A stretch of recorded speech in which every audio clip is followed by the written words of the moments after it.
Magandang gabi sa ating lahat. Sa ngayon po umurong itong Intertropical Convergence Zone o yung kumpulang ulap sa may silangan po ng Mindanao at ating easterlies na lamang po o yung hangin galing sa Pacific Ocean ang siyang umiiral sa malaking bahagi ng bansa. So ito pa rin na magdadala ng mainit at maninsangan na panahon at meron lamang mga pulupulong ulan or pagkilat pagkulog lalo na sa hapon hanggang sa gabi. Hanggang sa katapusan po ng Mayo, makakaranas pa rin tayo ng mainit na panahon sa malaking bahagi ng bansa. Pinakaiiral dyan yung easterlies pa rin, yung hangin galing sa Pacific Ocean plus the high pressure air sa may North Pacific Ocean na maaaring mag-extend dito sa Luzon.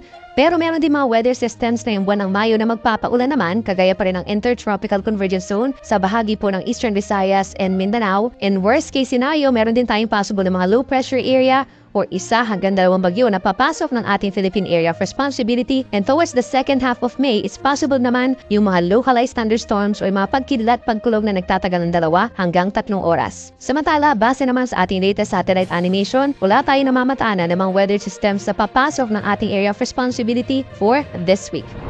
Bukas, May 2, araw po ng Thursday, malaking bahagi pa rin ng Luzon na magiging maaraw at mainit ang panahon dahil pa rin sa easterly. So kung lalabas po ng bahay bukas, siguruhin po na meron tayong pananggalang sa init gaya po ng payong at sombrero at magsuot ng komportableng damit dahil makakaranas pa rin ng maaraw na umaga hanggang tanghali ang maraming lugar sa Luzon. Nasasamahan pa rin ng mga pulupunong ulan o yung mga pagkidlat pagkulog pagsapit ng hapon. May mga lugar din po na medyo makulimlim pero hindi naman po uulanin. Kagaya dito sa Metro Manila, possible tomorrow hanggang 37 degrees Celsius ang ating air temperature, habang malaking bahagi din po ng Central Luzon, dito rin sa may Ilocos Region, plus Cagayan Valley ang magkakaroon ng maximum air temperature from 34 to 38 degrees Celsius.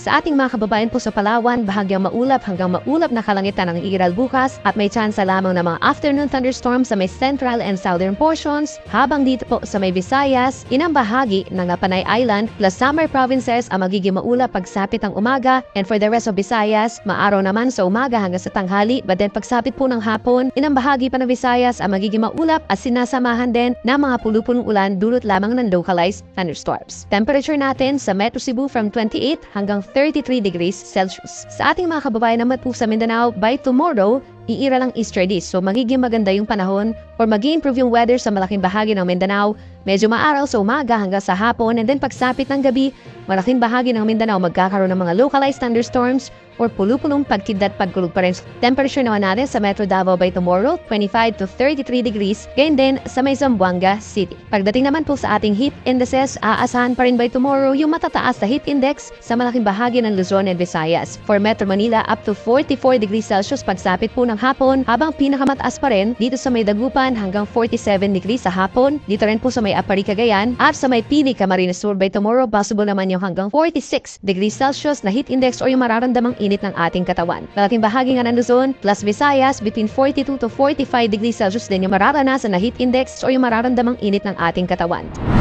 At para naman po sa magiging lagay ng ating panahon, from Friday hanggang sa weekend, aasahan pa rin natin sa malaking bahagi ng bansa ang epekto ng easterlies.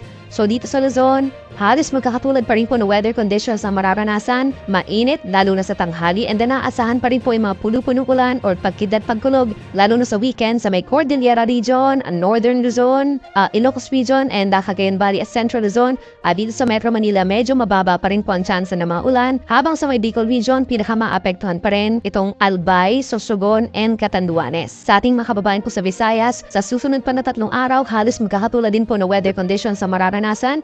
Fair weather conditions, so ibig sabihin walang tuloy-tuloy at manalakas po ng mga pagulan, maaraw sa maraming pagkakataon at sinasamahan lamang ng mga pulupulong ulan, lalo na sa bahagi po ng Eastern Visayas at sa may southern portion gaya ng Bohol at Siquijor. Sa ating mga kababayan po sa Mindanao, may mga tsansa ng pagulan pagsapit po ng weekend sa may eastern sections gaya ng Surigao del Sur, Davao Oriental, Davao Occidental hanggang sa may southern part na Sarangani and South Cotabato, Basilan, Sulu, and Tawi-Tawi. But for most of Mindanao, makakaranas pa rin tayo ng bahagyang maulap at minsa maulap namang nakalangitan. May tsansa rin ng mga afternoon thunderstorms, mga 1 hanggang 2 oras lamang po ang tinatagan nito.